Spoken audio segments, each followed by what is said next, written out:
up, guys, gals, and non-binary pals? I'm Shannon Townsend. And I'm Richard Townsend. And you are tuned in to the Married Marks podcast, where we talk about the ins, the outs, the ups, the downs, the shit no one wants to talk about. That's right, the greatest and occasionally, if the worst, of professional graps news from around the globe. If this is your first time tuning in, thank you so much for joining us. We really do mean that, and we appreciate that you are here. But if it's not your first rodeo, we appreciate you a lot more. You know what that means. We love you extra, extra hard. Whether it's your first time or your 160-something, I think third or fourth, I don't know. You can look it up. You're probably looking at your app. I'm not. Do us a favor. Like, subscribe, leave a comment on whatever site or app that you are tuned in on today. It really would help elevate our profile. It takes you like 2 seconds. You can spare 2 seconds for me? For us? That'd be great. Thanks. We're part of the Inside Joke Outside Voice podcast network. You can learn more about them at IJOV.net and check out our hashtag Podern Family. Shout out to Genius Pie for the Married Marks podcast theme song. Check them out on Twitter at Genius Pie for all of your musical funny bone tickling needs. And hey, we'd love to hear from you. Do us a favor and hit us up if you want to chime in on anything we've talked about today or in any other episode. You can find us all over social media, including Twitter at Married Marks, or better yet, drop us an email, marriedmarkspod, that's P-O-D, at gmail.com. Use your words, people. Hello, baby. Hello. How's you? I'm okay. How are you? I'm all right. Getting a little better from our bronchitis. You know, yeah, I was saying the other day, this has been weird because usually when I have bronchitis, I have the cough for like 4 months. Like it just sticks with me. It lingers. This has been not terrible. Like I'm actually already coughing very little and none of it is still in my chest. So I'm not going to complain. I feel like now it's just general, hey, we live in Minnesota and it's dry as fuck. Yep. There's no moisture left in this state. No, it's all frozen. It's gone. It's all gone. We have frozen moisture. Yes. Frozen. There's an Elsa joke there somewhere. I can hear you, but I won't. So it's been a weird week. There's lots of strange news, I feel like, this week. Oh boy. We are going to be all over the board today. Well, that's okay. I have some hot cocoa, which is already 2/3 of the way done. So I don't know why I thought one mug of this was going to get me through the podcast, but it's fine. It's fine. You know what? I'm going to power through it. I'm going to power through it because I'm a grown-up. I'm going to tackle it the way I've tackled all the other bullshit that's gone on in my life this week. Head on and with gusto. With gusto and passion. Why do we keep coming back to that accent this week? I don't know. Every time something happens, I'm like, those people are hooligans. Where do we want to start? We were going to be doing predictions today. Yes. We were going to have 2 sets of predictions. Oh yeah, we should address this because we were all ready to go. But we are now only going to have 1 set of predictions. We were going to be doing our predictions for the New Japan Cup. Yeah. But, due to coronavirus scares in the country of Japan, New Japan has canceled all of their wrestling events for the first half of March. Yeah. Now, I want to preface, we're not going to joke about this. This is not a joke. This is not like a joke. This is serious fucking stuff. The coronavirus spread in Japan and the threat of it in Japan, we just read earlier this evening, is so bad that they're closing schools. Yes. Like, schools in Japan are closing, sporting events are shutting down. Like, it's scary, guys. Like, this is not something to joke about. Like, no, absolutely not. I can't say anything about where I work, but let's just say, like, preparedness actions have been discussed. Like, this is a conversation I've had to have at my day job. I'm a little wary. I'm not gonna say I'm scared, but like I'm wary. So I'm immunocompromised. It worries me a little. Yeah. So yesterday, New Japan Pro Wrestling released a statement announcing their decision to cancel all events between March 1st and March 15th. DDT Pro Wrestling also announced that they will be canceling their DDT and TJPW shows from February 28th through March 7th. According to their statement, this decision came after recommendations made on February 26th by the Japanese Ministry of Health regarding the new coronavirus COVID-19. Wow. So there are a lot of implications here. Now, the country's government is suggesting the cancellation of events where large groups of people are going to be together. So now we're looking at the canceling of wrestling events. I know that there's been talk of concerts that have been canceled. Mm-hmm. Schools are now talking about closing down for the next 6 weeks through their spring break. The Olympics are coming up. Yeah, that was my first thought, was like, well, how is this going to affect the Olympics? Like, if it's already affecting major sporting events, that's crazy. I was just looking at the news, too. And CNBC is reporting that California is now monitoring 8,400 people for the virus in California. Because they have their first confirmed case from somebody who was not in any country that had it. Yeah, like it just showed up. It just popped up on an individual in California who had not traveled. Mm-hmm.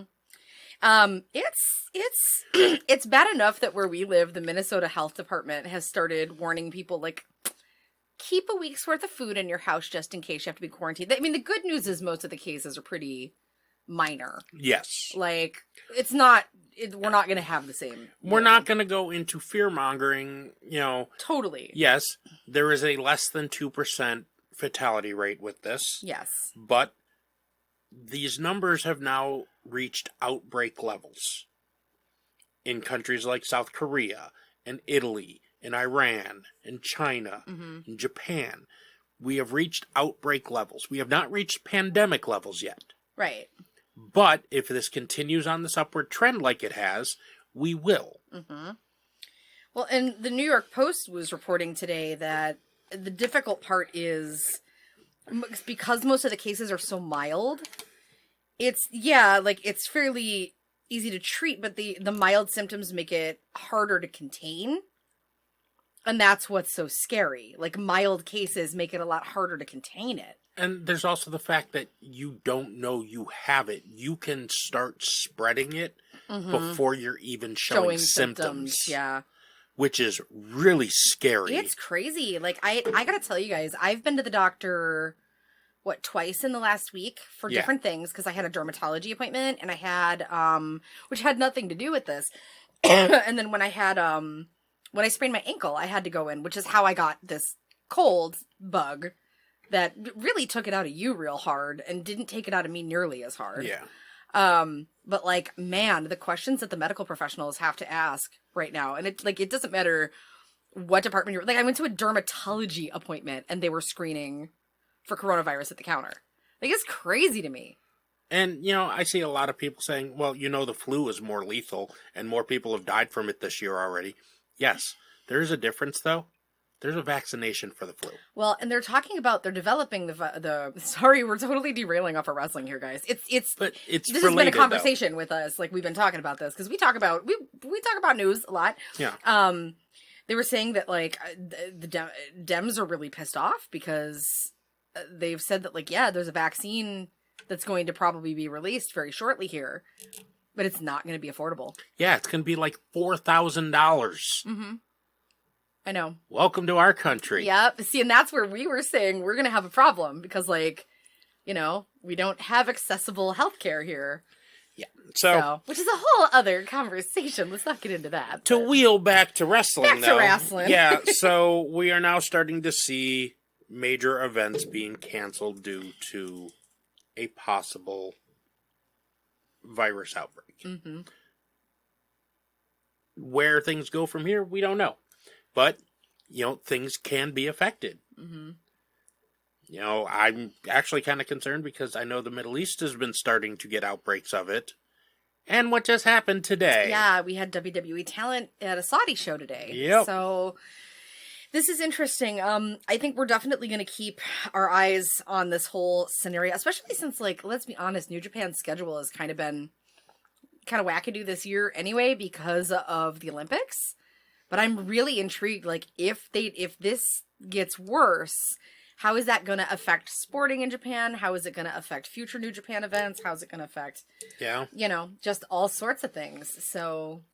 on another note, Stardom announced last week that they would be taking precautions to the coronavirus by canceling their shows and events. Okay. So, That's so the other we've got thing. DDT, we've got Stardom, we've got New Japan, all canceling their events. That's the other thing to think about, though. Like, how much of this... It's mostly, like, precautionary. Because you're in a situation where, you thousands of people in one place, or hundreds of people in one place, depending on the event and the arena. Lots of things can happen. There's also a shortage of masks going around. Like face masks.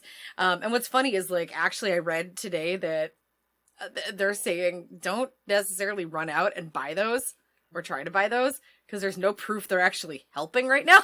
No, there is a specific grade of mask you have to but buy. They're, like, sold out everywhere. Yeah. They're super sold out. You can't even get them online right now. Yeah. Crazy.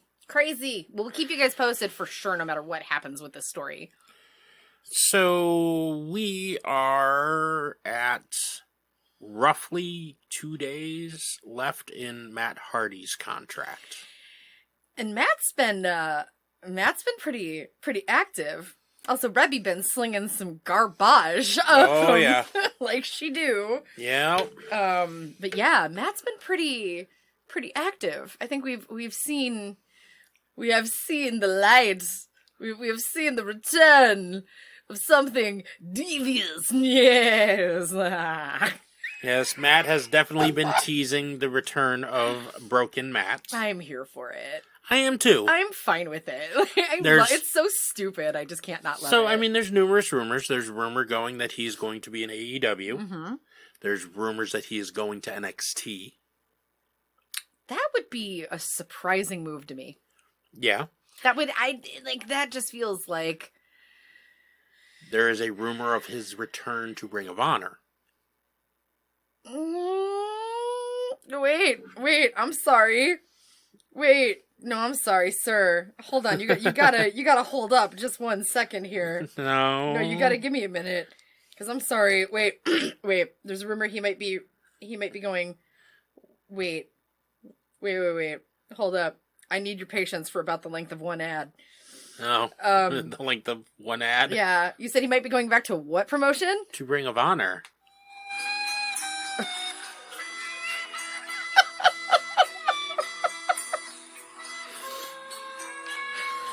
I mean, that's a choice he can make. It is a choice he can make.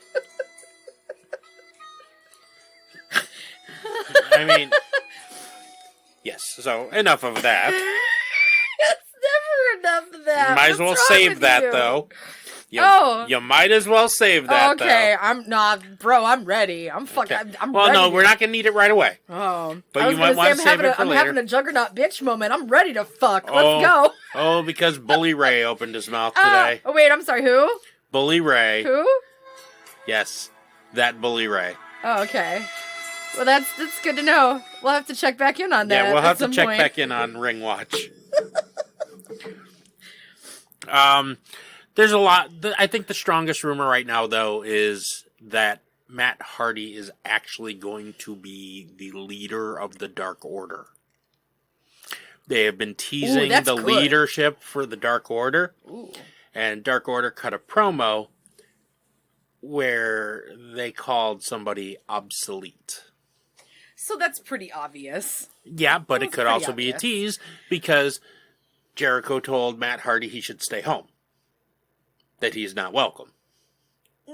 Still very good. Yes. Like, either way, I think that's just like AEW landed on thick. We're pretty sure we know where he's going. See, here's the thing, though. I believe his contract ends the same day as AEW Revolution.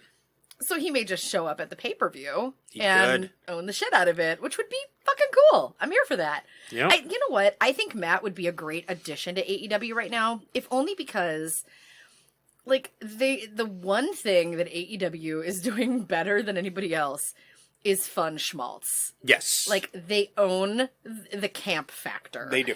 They have old school WCW style schmaltz. It works. He would fit right in there with this gimmick. Bring back Broken Matt. Let him run Dark Order. Let him run around and just cause. I mean, come on. It's a great fit. Yes. That's perfect. It's like peanut butter and jelly. I'm cool with it. And now, Jeff Hardy, though. Oh, I was gonna say, what's up with Jeffy Boy lately? Because like he Jeff, was not doing so good. Every day Jeff has been on injury, the WWE is tacking on another day to his contract. Ugh. So he's locked up. So Jeff is probably going to be there an additional 6 to 9 months. Savage. Yeah. That's Well, pretty rough. Now he had. I know Jeff had some other stuff going on too. Yes, he did. So, He had some legal troubles and some substance abuse troubles. yeah. Speaking of substance abuse, segue. Nice segue. Yes. Very good. Samoa Joe's having a real bad day. Oh no, not Joey Samoa. So, Samoa Joe suffered a concussion while filming a commercial for the WWE. After he had suffered a concussion from a match a week before. And now he has been suspended for 30 days for violation of the WWE's wellness policy. Oh my goodness. Yes. Samoan Joseph, what are you doing? Yes, I do not know what Samoan Joseph is doing. Samoan Joseph, what is wrong? You are one of my favorite peoples. Please don't. Please don't do the thing. Yeah. I mean, we don't know what the hell's going on. Let's be real. No, nobody does. That's unfortunate, though. So, number one, I hope he's okay, because, like, I've had concussions. They're not fun. Squishy brain is a thing. And number two, like, I want him to be okay. I like Samoa Joe. I'm pretty honest about the fact that I love his character work and his in-ring work, so. Yes. So, yes, this was his first violation of the wellness policy. This actually went into effect on Monday, February 24th. So, yeah, Joe's not having a good week. No. The two concussions so close to each other is bad. Yeah, that's definitely not a good thing. Like, that could have long-term ramifications, let's be honest. Yeah. No, I'm sorry. It was a couple of weeks. He suffered the concussion while doing a dive on January 27th on Raw, returned for 1 week, and then suffered the second concussion while filming the commercial. Yikes. Those are rapid succession concussions, and with the whole CTE thing and WWE being under the microscope because of the CTE lawsuit from all the former talent. Which, admittedly, they should be under the microscope for that. I believe Samoa Joe's ring days with the WWE may be at an end. That might have been, like, the straw that broke the back, so to speak. I could see them possibly putting him behind the announcer's desk until his contract is up. But I don't think we're going to see him in the ring anymore. I don't think that's I don't know. It'll be interesting to see what happens with this. I am disappointed because I do love him. Yes. I love watching him work. I don't know what's happening, but I hope he's okay. And I hope that this is not like a deal-breaking situation with his career. We obviously don't like to see any wrestler's career come to an end. But, we'll keep you posted and we'll keep an eye on this story. And when we have more details, we will definitely share with all of you. Absolutely. So, what else do we want to talk about? Well, I mean, do we talk about the elephant in the room? I suppose we should. So today was the 5th Saudi Arabia show? I think so. Yeah. In the WWE. Yes. I do, Twitter, wrestling Twitter is a hot buttered mess over this today. Some of which actually has been making me kind of laugh, if I'm not completely honest. Oh, it's absolutely been hilarious. I'm not gonna talk too much about like the fan outrage thing because we have a question about it today, Yes. which is great. But Well, your spoiler alert, if you don't want to know, fast forward for just a wee bit. But I am going to say, spoiler alert, your new Universal Champion, Goldberg. Again.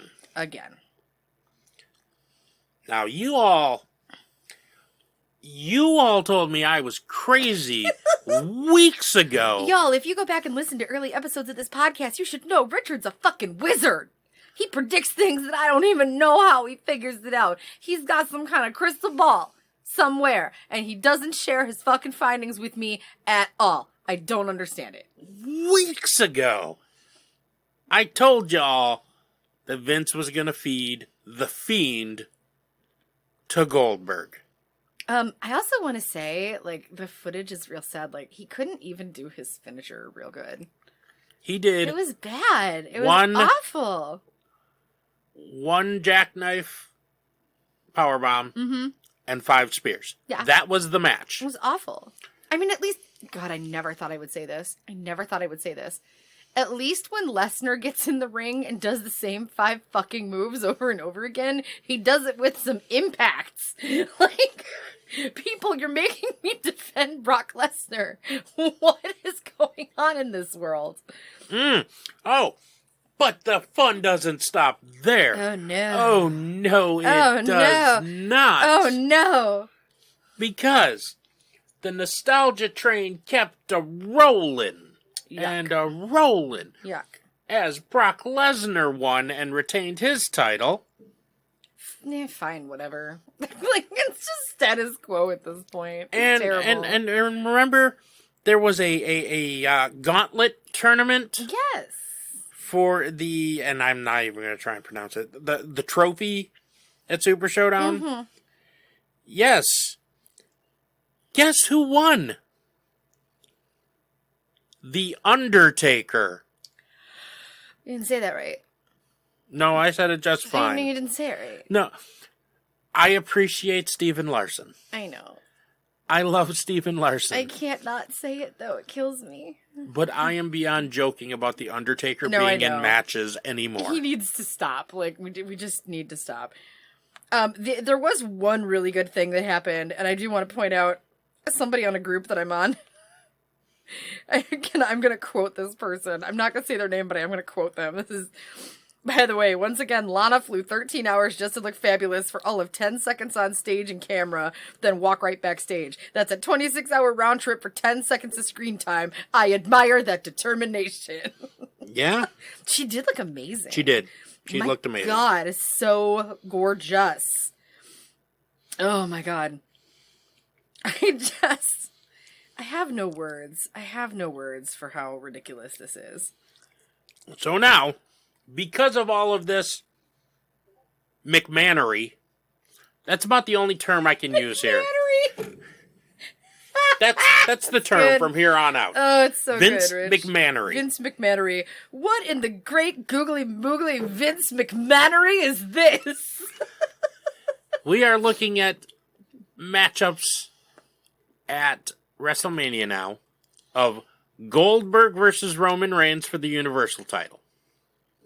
Which, I'm just going to come out and say it. Roman don't deserve that. Roman's going to win the title off of Goldberg. I'm fine with Roman winning the title off of Goldberg. I just feel like Roman deserves a better match. Yeah. And that's my concern. Should have been Roman versus The Fiend. Yeah, absolutely. Because Roman versus The Fiend would have been great. We're going to get John Cena versus The Fiend. Here's my thing. Hear me out. I'm going to play devil's advocate on this one. It's been a long time since we've had to deal with Cena. I have no problem with Cena being a match. The match will be very good. It will be a good great match because Cena's fantastic, Wyatt's fantastic. It will be a good match. But it's not the story that we should be telling. The only thing that makes sense is The Fiend wins. Because if Cena beats The Fiend, then the Fiend is broken. Is completely beyond repair. Well, yeah, because then it's the Asuka syndrome all over again. It's like, hey, let's spend 9 months building this fucking monster that everybody's in love with, and then drop. That's my problem, guys. It's not real quick. No, go ahead. But like, it's not It's not that I mind the matches. I'm not invested enough in the WWE right now to give a shit. Does that sound terrible? I'm really not. Like, on paper, I'm like, yeah, you know what? Cena versus Bray Wyatt, that's a solid match, right? Mm-hmm. Like, Roman versus Goldberg, I don't really give a shit. Like, I think he could fight anybody else, and I'd be, like, equally like, okay, that's fine. My problem is, like, just the story makes no sense there. Like, why would you spend all that time building someone? And I get it. Like, nobody can be super sky high all the time. Like, you got to take some losses, and sometimes those losses have to be big, otherwise there's no impact to the story. I get that.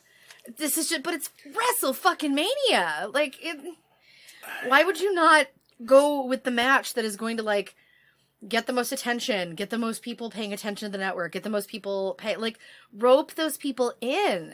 But it's because they don't care. Like, they just don't care. See, here's the problem. Goldberg can't go longer than a 5-minute match. No, he can't. He literally just physically cannot. Why the hell do you put the damn Universal title on Goldberg? So we Because can have they a don't care. 5-minute Mania match. Because they don't care. They don't care. Like, I can't explain how Vince much they don't McManery. care. Yeah, it's because they don't care. Vince McManery. They don't care. Can we put that on a t-shirt? And Like- we're gonna get... So, yeah, we're getting nostalgia acts all over fucking WrestleMania. It just means that, like... Which is fine, 1 or 2, but they're not building their new stars like they need to be. I am not a fan of, like, legacy matches at pay-per-view. WrestleMania is the one where I will allow, like, maybe 1. Maybe 2, because the show is, like, 12 hours fucking long. But, like, I don't like it. I don't like it. For 3 years now, I have been railing about have your legacy matches, but have it legacy versus legacy. Mm-hmm. Do not squash your young stars to nostalgia acts. And that's what that match was today. Mm-hmm. Goldberg squashed The Fiend. Mm-hmm. So what's that say about Seth Rollins, who had to do like 25 curb stomps and use chairs and a bat and still couldn't beat The Fiend by pinfall? Mm-hmm. But Goldberg comes in, one jackhammer and 5 spears, and that's it, and it's over. They're trying to sell the story that, like, Goldberg is just this big, imposing monster that nobody can beat, and, like, he's so much stronger than everybody else. Like, that's the story that they're trying to tell. And I get that, but, like, you can't do that at the risk of sacrificing months of build-up and story and development on someone else. Like, it just makes no sense to me. Like, and I get it, it's because, like, legit, they don't fucking care, but, you know... And, like, guys, I'm gonna emphasize, like, we're not trying to sound like entitled fans. We're literally not invested enough in the WWE to give a shit right now. Like, I know that sounds really fucking terrible, but, like, we're so disconnected. We don't watch Raw and SmackDown at this point. We don't, you know what I mean? Like, we're just... It's just, I look at this from, like, an outside objective perspective without being passionate about it in that company. And I'm just like, wow, yeah, on paper, I guess you could do that thing, but, like, I literally don't care because, like, they don't care. They don't care. Vince McManery. Yeah. Like, period. Period. It's terrible. Yeah. It's absolutely terrible. It ain't great. I mean, there was a highlight. We had our first ever women's championship match in Saudi Arabia. Mm-hmm. Bayley versus Naomi. Yes. Great. Solid matchup. Yes. 2 women that I love, so... You know, there was small good. But the good definitely doesn't outweigh the McManery that happened this afternoon. I don't know. But yeah, the canceled WWE Network is trending again. I mean, that's not really a surprise. Let's just be honest. Like, Yeah. it is what it is. I mean, we'll talk about that in a little bit. Because, like, we will talk about that in a little bit. I do want to address that. But we'll get to that during questions. So that's where we're at with the WWE. Not sure what else to say on that topic. Yeah, there's nothing we can say that we haven't already beaten into the goddamn ground, so. Yeah, no, Whatever. That's entirely true. So, got that music ready? Oh. Wait, which music? Wait, the music. Do you mean the music that I play when we talk about a specific promotion? Yes. Or a very specific promotion that has a ring that is Yes. supposedly made of honor? Yes, so Bully Ray has decided to endear himself again to the Twitterverse Oh, great. by tweeting out, "If you're shocked or angry by Goldberg becoming the new Universal Champion, you just don't get it. It's WrestleMania season, kiddies. P.S. I told ya." Can we just, okay, here's my thing. Bully Ray, hot take, y'all. Can I be real? Can I be real for a second? No one cares about you anymore. I feel like you're just trying to stay relevant. Is that what this is? Is this a cry for help? Number one response: we get it. That doesn't make it any less stupid. Do you need a hug? How about a cookie? I have cookies. Would you like some Oreos? Do you need a warm blanket and a hug? I'm sure you'll be fine. No, I'm sure it'd be fine. I feel like, am I the only one that feels like every time this asshole opens his mouth, he's just like grasping to try and keep himself relevant and in the scene? Yeah, well, yeah. Am I wrong? No, you're not. But Ring of Honor did actually have some good news. Wait, I'm sorry, what's the name of that promotion? Ring of Honor. Ring of Honor and New Japan Pro Wrestling announced that the 2019 War of the Worlds tour... Oh, well, you brought New Japan into it. I gotta stop the music. I'm sorry, the 2020 War of the Worlds I was tour. like, wait, did you steal the New Day's time machine?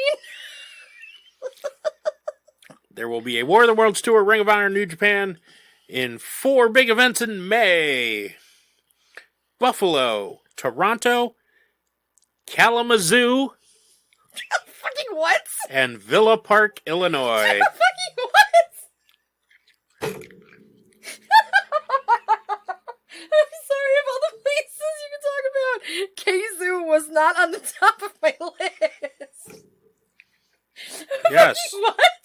Buffalo, Great. big city. Yeah, Toronto, huge Big city. Metropolis. Kalamazoo. I've been to Kalamazoo. Where the fuck are they having it? I mean, At the Kalamazoo college? It's gotta be is at the not college. even close to Detroit. Oh, it's 2 hours. It's clear on the other side of the fucking state. It's at the Odeum. Oh, I'm sorry. No, it's at the Wings Event Center in Kalamazoo, Michigan. Maybe they have. Wait, I gotta They have a look this up. decent size. I think that's where the they have a minor league hockey team plays out of Kalamazoo. I'm just laughing because, like, I have spent a lot of time in Keizu in my time. Y'all, I'm just saying. I've spent a lot of time in Kalamazoo. Oh, it's cute. Oh, that's not a very big. It's about the size of the place we went in Chicago. So, yeah, that's... Yeah, and then, the last enough. event is at the Odeum Expo Center in Villa Park, Which where is- they usually run. Yeah, which we've been to, which is Yeah. like, that's decent. That's not terrible. It's where I met Kenneth Jerome Omega. Yes, yes, it is. Oh my god, I'm sorry. I'm sorry, Michiganders, if you're mad. I apologize. I was expecting, Grand Rapids or Lansing or Ann Arbor if you're not going to do, a major part in Michigan. But, Kalamazoo was not what I expected at all. Oh, that's funny. So, wrestling superfan Macaulay Culkin has canceled his trip for WrestleMania because of the results Did he really? of Super Showdown today. Macaulay mad. Macaulay pissed off. Oh boy. Oh no. So Oh, Macaulay man. Culkin replied to the WWE Creative Humor tweet that said Super Showdown was all about building new stars like Brock Lesnar, Goldberg, and The Undertaker. And then replied again, I just canceled my tickets to Tampa Bay. Oof. He is there for every single one, too, isn't he? Like, he's big pretty much a wrestling super fan. Yeah. So. Oh, that's interesting.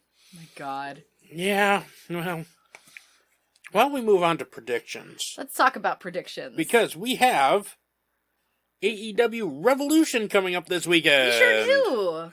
That I'm is- also, can I say I'm really excited that, like, basketball season in this damn city is almost over, so I can start going back to Luch on Wednesdays. Thank God. I've missed going. I mean, I know we were sick and, like, we had injuries and stuff and we couldn't go for a couple weeks. And then, like, basketball season hit and it was like, well, I guess we're not going on this Wednesday. So next week, we're back to watching AEW and NXT on Wednesday nights. So we're very much looking forward to that. So, we have 8 matches. 8 matches. 8 matches. That's a decent amount of Yes. matches for, this is what, like a 3-hour show? Yep.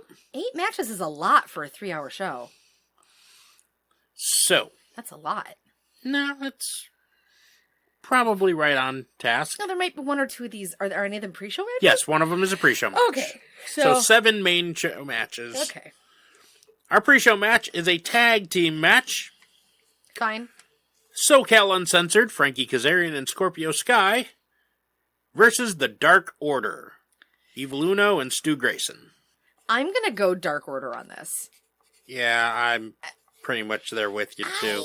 And I know it's a personal thing. I bullshit in the past aside, I love Scorpio Sky. I have a lot of friends who can't get behind him for various reasons. I totally get it. My problem is, like, I'm just kind of like, I'm over SCU at this point. Like, Dark Order's at least getting interesting. So on a scale of 1 to 8. Or are we doing confidence votes Yes, here? we are going to do confidence. Oh, but you didn't want to borrow from Steven Larson earlier. I see. No. I see how we this get is. too many tiebreakers, Okay. and I don't want to give you any room to complain when you try and take my title. Listen, Linda. Because I am currently. Listen. You can go fuck yourself. I love you. I'm not kidding. Yeah, sure you He do. just looks so mad. I'm sorry. I was So- joking. 1 to 8 confidence. What do you have for this one? I'm gonna put this one right. I'm gonna put this one like right in the middle. So 4, So, like, 5, 5. 5. Mm-hmm. 5 is a good number. Yeah, just because I'm not like super confident because like they do love to just give everything to SCU. I am going to make this 7. Oh, I see. Oh, you're going for the big points. Yes. Oh. Let's move on to the Bastard Pack versus Freshly Squeezed Orange Cassidy in a singles match. I am going to take Orange Cassidy. Are you? I am. You're going with a little freshly squeezed? Yes, I am. I believe He's gonna there frustrate Pack. there will be fuckery involved There will definitely be fuckery involved. with the best friends. I don't know what you're talking about. Chuck and Trent are good boys. But I am only putting 1 confidence point behind Oh. that. I am going with the Bastard Pack. Okay. I will put a confidence vote of 3. 3. So not very confident. No, not More very- confident than me. I'm more confident than you. I do think you're right. There will be fuckery in this match, though. I Such highly fuckery. expect Such fuckery, much Chuck, very Trent. Yes. Next, we have the AEW Women's World Championship match. Current champion Nyla Rose Yes. versus Chris Statlander. And you get to pick first this time. Is there any question of who I'm going with in this match? Yeah. The Beast, Nyla Rose. I also am going Nyla. You I want don't my- believe they could possibly pull that title off of her already. Highest confidence vote of the night. Oh, you're going 8 on that, I'm going huh? 8 on this. This is my highest confidence of the night. I'm going to go 6 on it. Because I can't see them pulling that belt off. I have yet. one higher Okay. that I believe.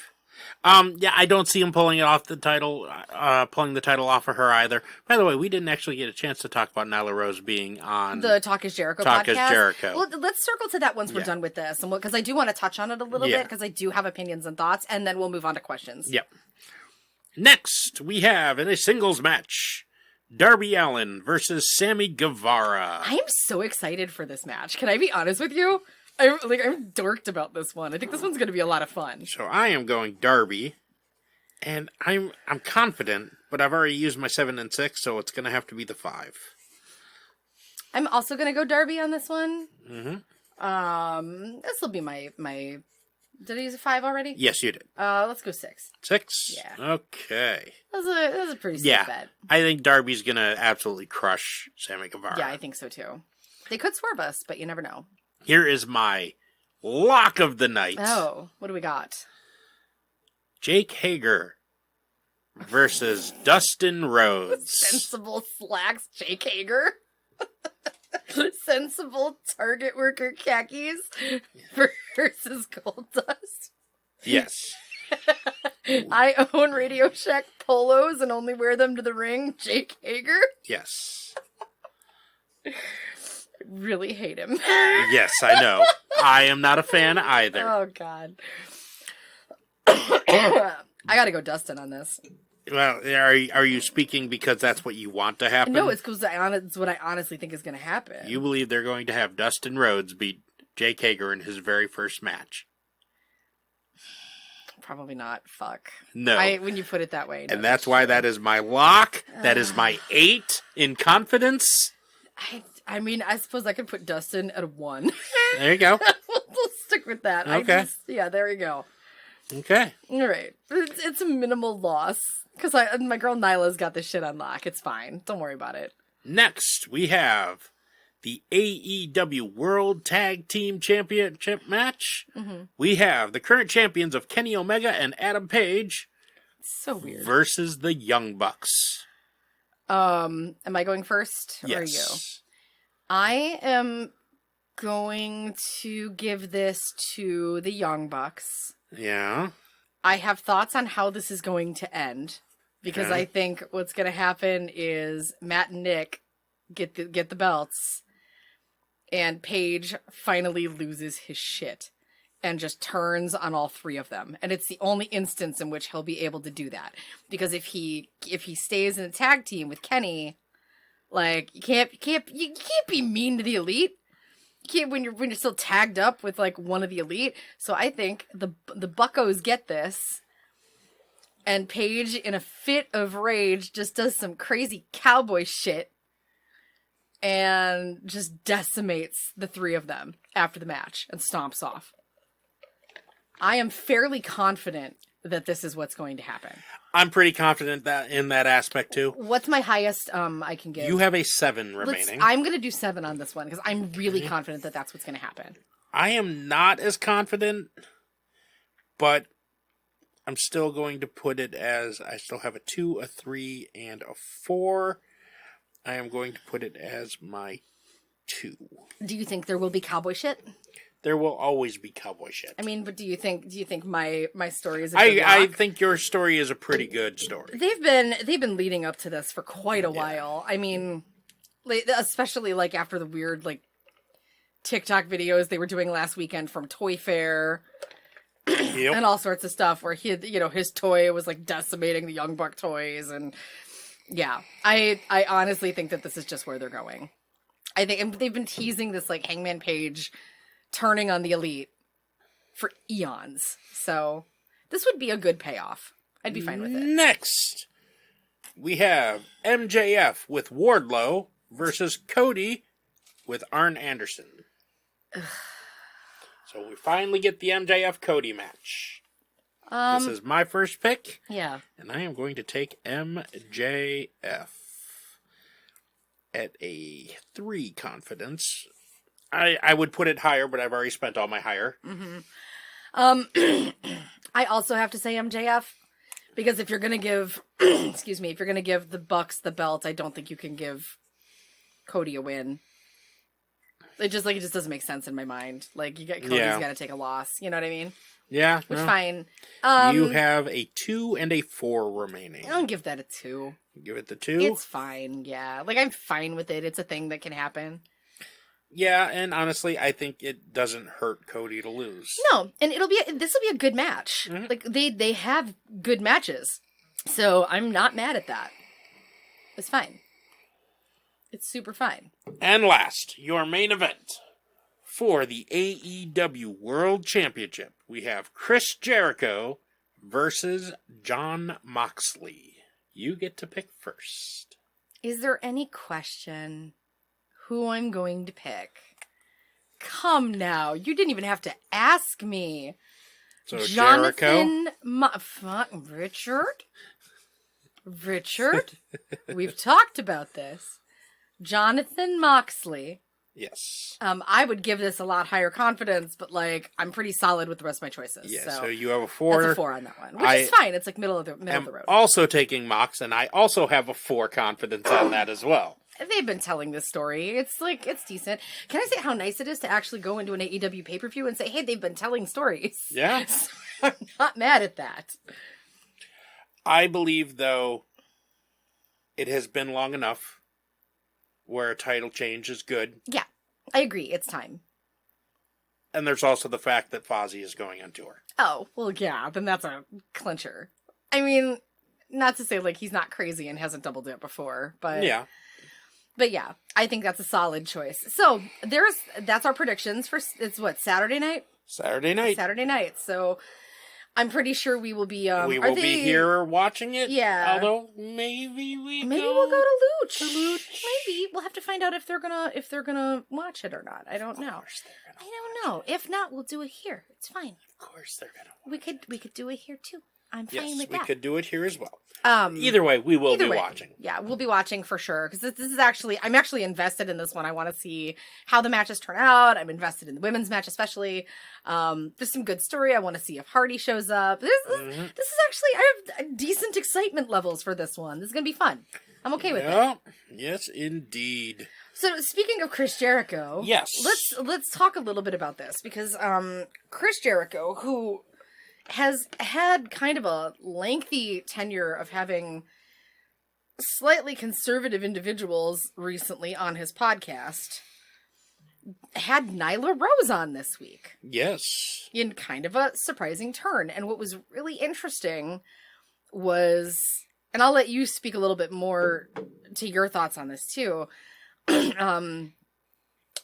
entire perspective kind of shifts from the beginning to the end of this podcast. It is really interesting to listen to. Yeah, this was actually a very good one. Mm-hmm. Chris Jericho didn't know anything about transgender. Mm-hmm.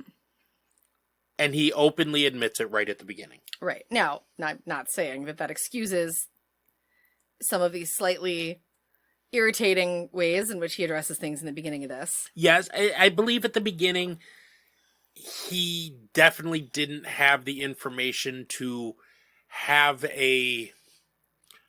I'm trying to think of the best way to put this. He was not using terminology in a way that seemed genuine at first. He does a lot of saying things like the transgenders or yes. a transgender. Like he uses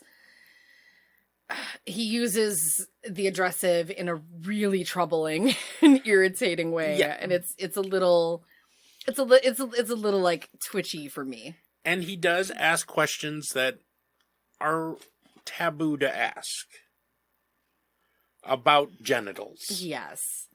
There's like that's just something that like you don't discuss those things. You don't ask that of a transgender individual. Like it's inappropriate. But unless you're like in a relationship with them or you're courting a relationship and or you have a really close friendship, like you just don't ask those questions.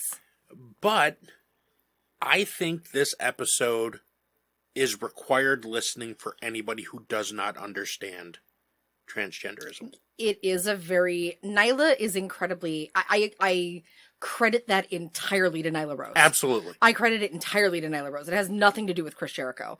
Nyla does a beautiful job of being a really great kind of advocate and taking the time to explain. Like, you can tell that she has, I'm not going to say she doesn't have a problem spending the emotional currency to have those difficult conversations, but she chooses to do so in this instance in a really intelligent and beautiful way. Yes. She's incredibly eloquent in this and very well spoken, very level headed, and does a really great job of explaining things in a patient way that, like, for those of you that aren't LGBTQ, and I'm not trans, so I can't speak to that specific juncture. Yes. But I am NB, like I'm non-binary. And I can tell you that, like, sometimes having to consistently explain things to people about gender and representation and presentation, it's exhausting. And there's times when, like, it's too much for me to spend the emotional spoons to try and explain it to people. So hearing Nyla do this on such a huge platform in a very personal way and do it so beautifully, it was really, really inspiring to me, because, like, that's a conversation that some days I just would not have the patience to have. Yeah, I mean, Nyla talks about the difference between transgender, transvestite, and cross-dressers. Right. She speaks about the process of, the hormone therapy, the interview with a psychiatrist or a psychologist about why they want to transition. Then she talks about the hormone therapy, and then she does touch on the very difficult choice of the genitals transitioning, and she talks very at length about body dysmorphia and how that is a very active part of the transgender community and the struggle, one of the major struggles that they genital reassignment. She talks about gender roles. She does, and non-binary. And also, what I appreciate is that she speaks to her lack of knowledge about some of them, because it's things that, like, she's always identified as a woman. So at one point she's talking about asexual or people that have non-gender. So, like, people like me who don't really, even though I'm femme presenting, because, like, let's be honest, it's a thing. I got real big boobs. and a giant butt, and I'm real curvy. Like, no amount of surgeries gonna make me not look like a woman. And I'm weird. I'm fine with the she/her pronouns because of it, and because it is a recent revelation for me. Like, within the last couple of years, even though it's really something I've been my whole life, but I just haven't had the words for it. She talks about the fact that, like, that kind of struggle and that kind of view is something she can't identify with and understand. Like, she's very open about it. She's like, I can't understand that because, like, that's not, I've always just identified as a woman. Like, it's just how I am. So, like, I think the way in which that conversation happens with Jericho is just, it's really, really, really, really cool. I will hand it to Jericho that he did guide the conversation so the average person can understand, which is important. We have an advantage because we have many transgender friends. Yes. We went through the difficult learning process with our friend Kat. We did. And this was 15 years ago that we went through this. So we learned ahead of time. We have a lot of transgender friends. Yeah. And it's really interesting. I was thinking about that the other day. How many of our friends are trans? Yeah. And how many of my friends are also non-binary now? Like, we out here, man. Like, it's a thing. Yeah, it's really, it was a really interesting episode. I don't think I've enjoyed an episode of Talk is Jericho as much since I did enjoy, like, the Mox episode. Yeah. And the Nakamura episode. Like, those are probably my two favorites. But, like, this one, I think dethrones everything. This is probably one of the best episodes that's ever been done, and it has nothing to do with Jericho. It just has everything to do with the intelligence and grace in which Nyla Rose brings herself to this conversation. So please check it out. And we don't speak highly of Jericho in this house lately. No, we don't. But I'm going to give him some serious kudos because he tore into people for misgendering Nyla Rose. Yes, he did. On his Instagram and on his Twitter when he posted the episode, and people were purposely misgendering Nyla Rose. Mm-hmm. And Jericho took them to task. And I appreciate that. Yeah. 100%.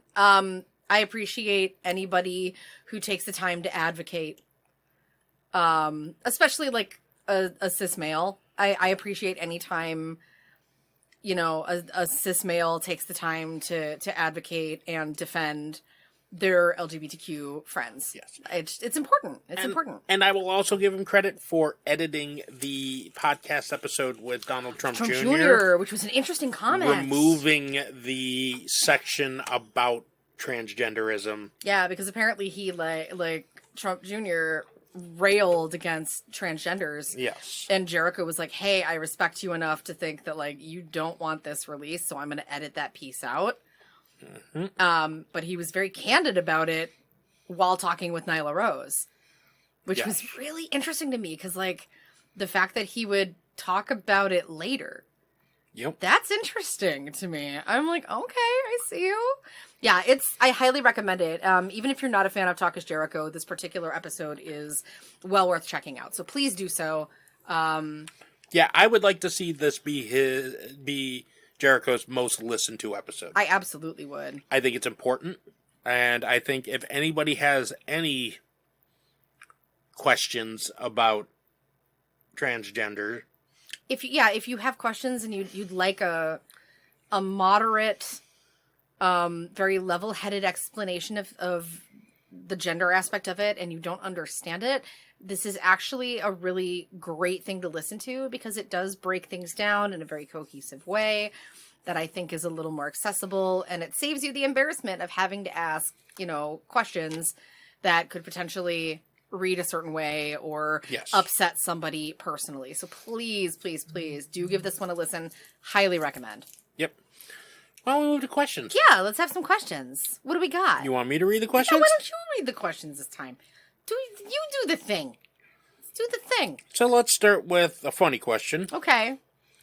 This is from James Hatton at Rev Voice. our brother over at the Something Something Cast. Something Something Cast. And fellow IJOV. .net. Yeah. Family, Podern family member. Yes. The OG Podern family member. He asks, who is a preferential Universal Champion? A, the current Universal Champion, which is Goldberg. B, David Arquette. Or C, a cheese omelet. I mean, I gotta hand it to Arquette. He's actually worked his fucking ass off. Like, I'm not gonna lie. I think he would be a more believable champion than Bill Goldberg right now. But a cheese omelet would also be a more believable champion. But like, yo, cheese. I mean, I love cheese. I mean, the Fiend could have choked on a cheese omelet, fell on his back with the omelet laying on his chest to pin him. Okay, but here's my thing. That's not believable in kayfabe. That cheese omelet needs to put in his time. He needs to start small. Go for that 24/7 belt. Maybe work his way through NXT. You know, maybe he could take down those takoyaki that like... Maybe he should start by going on excursion to Japan. Yeah, there you go. Start in Japan. He could take on some omurice. Yeah. You know, it'd be... The table. The table. Maybe the blow-up doll. It'd be very good. I mean, Cornette would hate it either way, well, so... you know what, don't you speak that name in this house. Don't you dare. Don't you dare. You take that back. You take that back. Why? I just told the truth. He'll hate it. I don't want to hear that name. He will hate it. He hates everything. Bitter man. I honestly, like, if we're being remotely serious, I gotta go Arquette. But, like, that cheese omelet, though, mwah, chef's kiss. Yes, absolutely. Very good. Next question is from Zoomy at Genius Pie. Oh, shit. Purveyor of the fine Married Marks podcast theme song. I swear to God, if this is a ridiculous question, I'm going to start playing the Titanic theme song for him. So, okay, now I have to ask a cis man question here. Uh-huh. Because I know that there is a thing where instead of using, Latino, Latina, it's Latinx. Yes. Well, he uses an X in this, so I will read the question as the prince/princess. Prince. Oh, fun Prince story. Nobody's really sure if that's like a non-binary moniker. It's something Balor's been doing. Okay. It's something that Balor's been doing because Balor Club is dead. So the yeah. X is like supposedly representative of Balor Club is dead. A lot of the non-binary community was like, fucking what? I actually read about this on Reddit the other day because I was like, oh, that's interesting. So no, I don't think it's any kind of like gender or identity thing. But good call on you. Thank you for asking. I appreciate you when I see you. So the prince is stuck in a tower guarded by fire-breathing Suzuki Goon members. Put together 2 members from each of NJPW, AEW, and WWE to save him. Who kisses Fergal to wake him from the curse? Miss you guys and love ya. Well, NJPW is easy. Like, if 2 people from NJPW? Yeah. Show and yo. Okay. Like, that fits. Well, I'm going to go with Old Love. And I'm going to go with Tama Tonga and Tongaloa. Oh, I mean, God, can I tell you there's nothing that would give me more joy than watching Tama Tonga do that slow, stupid dance down the NXT Full Sail ramp? I want it! 2 AEW members. 2 AEW members. I mean, I got to go with the Young Bucks. You're going Matt and Nick? I'm going Matt and Nick. I mean, that is believable. I'm just gonna go ridiculous because I think it would be... No, you know what? No. Fuck it. Private Party. Okay. And I will stick with my theme. And with WWE, I will say Gallows and Anderson. I'm going all old school Bullet Club, going to save the one who formed Going it. to save their boy. Their boy. I'm not sticking to any kind of thematics here. I'm just going with like what would be a really great, like, if we're gonna have a kiss at the end, who do I want to see kiss Balor the most? So I'm gonna go Fashion Police. Okay. And who kisses Balor? I'm gonna say Dango because he's kind of the aggressive one, and I feel like, I don't know. Like, if I'm, oh God, now you're asking me to, like, cross into, like, wrestling ship territory, and that's, like, no one needs me to go here. Although, like, the whole show yo aspect would be real fun. See, I'm going Machine Gun Carl Anderson. Well, I mean, yes, that's the obvious answer, Richard. Like, that has happened in the past. Like, that's not even a stretch. They literally love each other. Although, I could actually see Matt and Nick both at the same time. Yeah, but it would be like a kiss on the cheek. Yes. It would be like, mwah. Yes. Like twin love. It would be Yes. great. Yeah. I'd be fine with that, too. That would be very cute. Next question is from Ben Kenobi 83 at Anthony Hevland. Awesome. Why does... Wait. Ben Kenobi, you say? Yes. Hello there. Why does Vince McMahon hate the wrestling business? Vincent McManery. I can give you, like, we could do a jokey answer because, like, I feel like we do jokey answers all the time to this question on this podcast. So I'm going to try and give an eloquent middle ground answer. I actually have a serious answer. You go ahead. You do yours and then I'll do mine. He doesn't hate the wrestling business. He hates wrestling fans. Because he believes he knows what we want more than we know what we want. Mm-hmm. And he believes that he knows better than anybody else in the business of what makes a business successful. So he doesn't hate wrestling, he hates the fans. I'm going to kind of piggyback off that and go a little bit more obscure than just saying straight up he hates the fans. I think to some degree you're right, he does. I think he loathes wrestling fans because he definitely sees them as just, a pocketbook. And I get it. He's the CEO of a major company, I think it has less to do with hatred of wrestling and more to do with a complete disdain and even borderline hatred of, like, it's like a generational divide.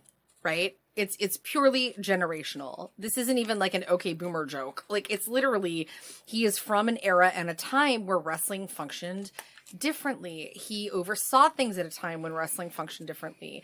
He was at the helm during some of wrestling's most troublesome and problematic time periods. But it worked at the time because at the time, and like Rich and I had this conversation the other day off mic, and I wish we'd come down and recorded it because it would have been really interesting. Mm-hmm. You know, at different times and different periods, certain things are acceptable because, like, it's the social norm. Yes. Right? Like, I hate going back and watching stuff from the Attitude Era now because a lot of it really is troubling and hard to watch for me. Some of it is even, like, kind of triggery for me. But, you know, at the time, I thought it was fucking hilarious. I thought it was great, you know? Because that's just what was socially acceptable at the time. Yeah, and I wasn't... we laughed at the puppies thing. Yeah, like, I totally... Like, when I was 19, like, King shouting, puppies, puppies, was the funniest fucking thing in the world. Especially since, like, I had just come out, like, 2 years before, and I was, like, purely bisexual, and I was trying to date women, and I thought it was fucking hilarious. I'm the first person to own that shit, right? Nowadays, it's fucking gross. The live sex show, at the time, I thought was fucking hilarious. Now I look at it and I'm like, God, like, that's so problematic. And here's, like, I could give you a list of reasons why it was problematic. Like, but I'd be the first one to say that, like, I'm not going to say an occasional meme about it doesn't make me snicker. Like, sometimes that happens. It's just because, like, during those time periods, things were socially acceptable. Vince McMahon lives in the past. His mind and his emotions and everything, I truly believe he is just, like, living in the past. And he's constantly trying to bring back the glory days. It's like the Silk Spectre syndrome, right? Yes. It's very much Silk Spectre syndrome. Like, no matter how dirty and grimy the past was, like, the older you get, the more it looks beautiful and you want it to be a thing anymore. And you're just going to, like, crush everything around you so that you can live in those nostalgia days, even if it means reveling in something that's shitty. Yep. And I truly believe that's where he is. It is purely a generational thing. Yes. That's my 2 cents. Last question. And you thought we were going deep. Now we're going to go deep. Last question a real dirty joke there. From Joshua Quest at Fex, Pheqes. Cool. Do you think the fans have the right to feel entitled about the booking of Fiend versus Goldberg? This is a hard conversation to have because we've had conversations about fan entitlement numerous times on this podcast, and it's something that we'll probably have to talk about a billion more times. Yes. It's not a conversation that I think is ever going to go away. Do you have thoughts? Do you want to start? And then I can kind of piggyback off of that. I'll give you first crack at this one.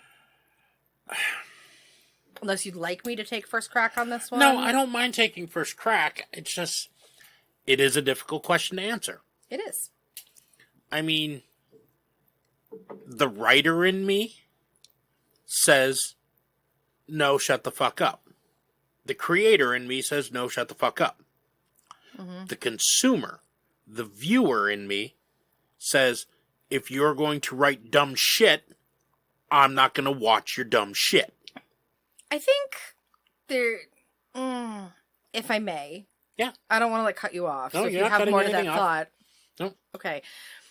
So you're looking at it purely from, like, as a writer, I examine everything this way and I'm trying to be objective about it versus, you know, as a consumer, like, no, fuck this. This is garbage, right? Yes. I think the issue there is that when I look at, like, as a consumer, I call out a lot of shit that I don't agree with, right? Like, we both do. I shouldn't say just I. Yeah. We actively fight with our dollar. But that's the thing. We fight with our dollar. We don't give the WWE money. We haven't bought merchandise. We haven't gone to a show since that last NXT show like 2 years ago when we came here. It was December of 2018. Yeah, because it was the last show we went to. Because we went to Evolution, and then we came back and we did the NXT show, and that was it. And that was only because like we had previously purchased the tickets and had planned on going, and then like stuff went south with the Khashoggi thing, and we were just like, nope, sorry, I draw the line at murder. But like, we also go out of our way to not criticize people who do choose to give the company their dollar, right? I think my issue comes in with people who are willing to still give the company their dollar and support and deal with the entire suspension of disbelief and then get super obnoxiously vocal, but like only when they cross a line. Like there's a difference. Like wrestling fans are always going to be pissy about something. Like we're always going to bitch. We're always going to be like, that's fucking stupid. Or like, man, you're breaking kayfabe. Or like, fuck, that was dumb. Or like, why the fuck are they doing this? That's part of being a wrestling fan. You're never going to be completely happy. You shouldn't be, because like they can't just tell you every fucking story that you want to hear. That's boring. Nobody wants to hear a story where like the hero just wins all the fucking time. There has to be a struggle, right? Like basic hero's journey shit. Yes. I get that. There should be struggle. Wrestling at its finest should be more, you know, I hesitate to use like the Landis representation again, but like it should be more Game of Thrones than UFC. Yes. You know what I mean? I don't have a problem with fans voicing opinions. I'm not going to say that when I saw cancel WWE trending on Twitter today, that I didn't fucking laugh. Because I'm like, guys, this is going to accomplish nothing. Because the WWE doesn't care. They don't care. They just don't care. See, here's the thing. They do care. Because they care about money. And they are having a financial crisis. Shouldn't be. They took all that damn blood money. Their stock prices have plummeted. Yeah, no, from a corporate perspective, they're doing dismally right now. Yes. They are losing money. Mm-hmm. It's not good. The financial outlook hasn't been great for WWE. No. Here's my thought on the whole thing. I suppose this is my final thought. Sure. The war between the writer in me and the consumer in me, I'm going to reach out to Star Trek. Everything is Star Trek in this house this week. I'm going to reach out to Wrath of Khan. Wrath of Khan! When Spock makes the ultimate sacrifice to save the ship and to save the entire crew of the ship and his best friend. And his best friend, James T. Kirk. The theme is the needs of the many outweigh the needs of the few or the one. Yeah. Vince McMahon refuses to learn that lesson. He won't Spock it. Vince refuses to Spock. Vince refuses to sacrifice his creative story to appease the fans. Yes. I think that's fair. He believes he knows best. And he believes he can convince all of us that he's right. And he refused, because he can't admit he's wrong, ever. That is my ultimate belief. I believe the needs of the many, the fans, outweighs the needs of the few or the one. So I believe the fans have a right to be pissed off and be entitled about the shitty booking of Goldberg winning that title, who doesn't need that title. Yeah, I mean, we're critical of it, but I guess here's my thing is like, there's a difference between, this is I can't, we're running long today, and I don't want to like get long-winded about this. Yeah. I really don't. This is something that like we have constant dialogues about in this house, because like I struggle as a wrestling fan. I'm going to be the first person to say it. I struggle consistently as a wrestling fan. Like, there is a part of me that has had to disconnect from a lot of things. Like, wrestling Twitter is not something I can be engaged with all day, every day right now, because, like, mentally, I can't handle it. Yeah. It's so fucking negative. And I know that sounds terrible, but I literally can't do it. So, like, I have notifications turned off, and I'm not on there all the time. And, like, sometimes I only check it, like, a couple times a week. Because I just cannot be engaged there, because it's so fucking negative. I would love to be the kind of wrestling fan that my love of wrestling could outweigh the things that I feel like I need to call out. And you know what? I suppose I live in a giant glass house. I can't throw stones. I am incredibly critical. And I'm sure to some people, I do sound like an entitled idiot. Some people probably just refuse to listen to me talk about wrestling because they're like, wow, what an entitled bitch. And you know what? Maybe that's fair. Maybe that's a fair assessment. Yeah. I am highly critical, and I suppose in a way I am entitled about it, but I'm entitled about things that I think are truly socially problematic. So I will not feel bad about that. I think that's the difference. Like, I cannot get worked up enough to go onto Twitter and like throw a conniption fit about Goldberg winning the Universal title. Number one, I'm not that invested in the WWE right now. Number two, I just don't care. Like, this is par for the course. It's just the same shit they've been dishing out for eons.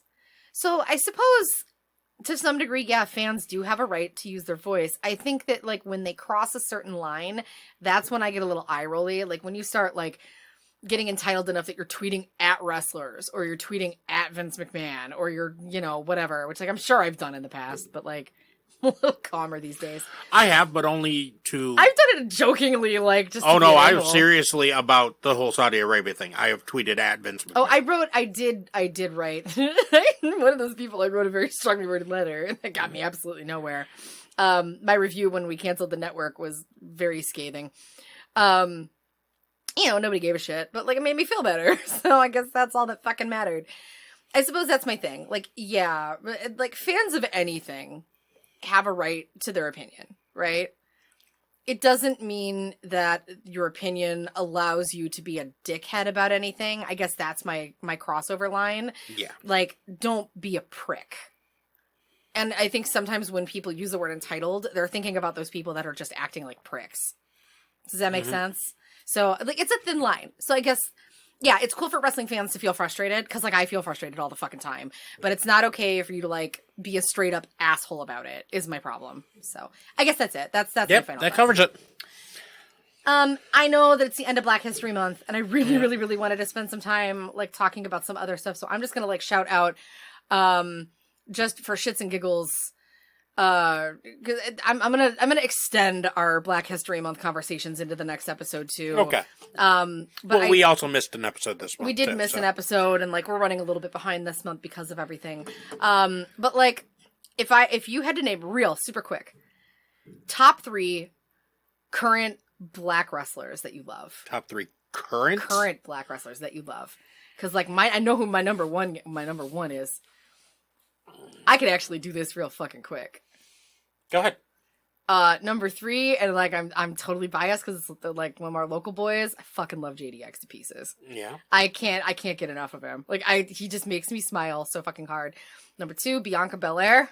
Yeah. Number 1, bask in his glory. Yeah. Keith fucking Lee. I would definitely put Keith Lee up there. Yep, Bianca Belair is a very solid choice. Naomi's a very solid choice. Naomi's a great choice. I got put Black Excellence out there. Devon. I got put Devon Love that Monroe up boy. there. I love him so much. I think those would be my 3. I think this weekend we'll spend some time also to make up for it. I want to share on the Married Marks Twitter some great matches with Black performers so that you can introduce yourself to some of these individuals and watch some of their work. So keep an eye out on the Married Marks Twitter. Follow us on Twitter at Married Marks. If you don't, please subscribe and follow us.